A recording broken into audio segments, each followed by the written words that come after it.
फिर हम अपने परिवार में बात कर रहे थे, तो जब मैंने उनको बोला कि हमने महाराज जी के लेक्चर में सुना कि मरने के बाद हमारा सूक्ष्म शरीर हमारे साथ जाता है और प्रलय के में कारण शरीर रहता है। तो फिर उन्होंने मुझसे कहा कि सूक्ष्म हमारा तो दिखता नहीं है, फिर ये 5 कर्मेंद्रियाँ, ज्ञानेंद्रियाँ कैसे हो सकती हैं? तो मेरे को तो कुछ ज्ञान नहीं है, तो मैं कैसे ये उनको बताऊँ? बड़ी सिंपल सी बात है, सूक्ष्म शरीर को समझना। क्योंकि आप देख रही हैं कि ये कान है, और ये कान बहरे के पास भी होते हैं ना। बहरा भी होगा तो उसके तो ये कान तो होगा ना। तो जब कान है तो बहरा सुन क्यों नहीं रहा है? क्योंकि ये कान असली कान नहीं है, ये स्थूल इंद्रिय है।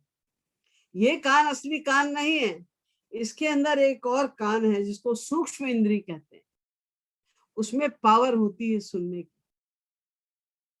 तो वो जब जो सूक्ष्म इंद्रिय है, अगर वो गड़बड़ हो जाए या भगवान उसको छीन ले दंड स्वरूप, तो उसको सुनाई नहीं देगा।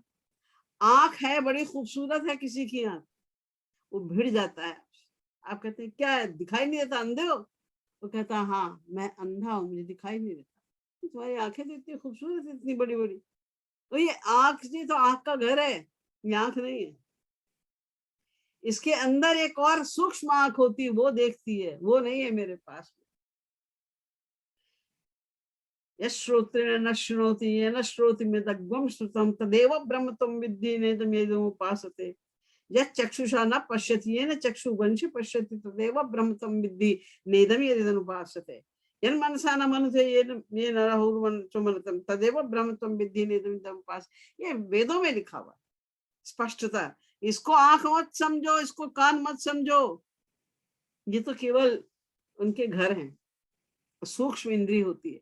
तो जब हमारी डेथ होती है तो स्थूल शरीर तो माइक है ना पूरी तरह, और ये स्थूल है तो ये तो यहीं रह जाता है। और जो सूक्ष्म इंद्रियां हैं, ये सूक्ष्म मन, सूक्ष्म बुद्धि, ये सब सूक्ष्म है, दिखाई नहीं देती।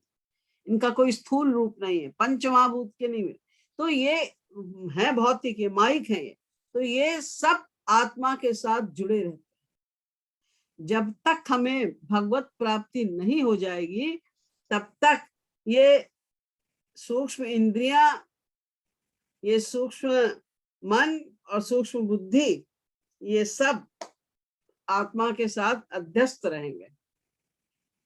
क्योंकि अगर ये खत्म हो जाए तो इस जन्म के बाद हमारी सारी बात खत्म। आप साधना कर रही हैं और आपने 50% साधना कर ली भगवत प्राप्ति की, और उसके बाद डेथ हो गई, तो फिर अगले जन्म में फिर आपको एबीसीडी पढ़ना पड़ेगा, फिर शुरू से आप करिए साधना। लेकिन क्योंकि मन सूक्ष्म मन होता है, वो आत्मा के साथ जुड़ा होता है, इसलिए जो आपने 50% साधना कर ली वो आपके मन में है। और अगले जन्म में जब आप साधना शुरू करेंगे तो उसके आगे से आपको साधना करनी है, उतना तो आपको पका पकाया मिल जाएगा। तो सूक्ष्म इंद्रियां हमें नहीं दिखती, हमें दिखाई नहीं देती, हम अनुभव तो करते हैं, मन का हमें अनुभव होता है ना। आंख से हम देख रहे हैं, हमको पता है ना, और सूक्ष्म इंद्रिय चली गई तो आंख है लेकिन हमें दिख नहीं रहा है, कान है हमें सुनाई नहीं दे रहा है।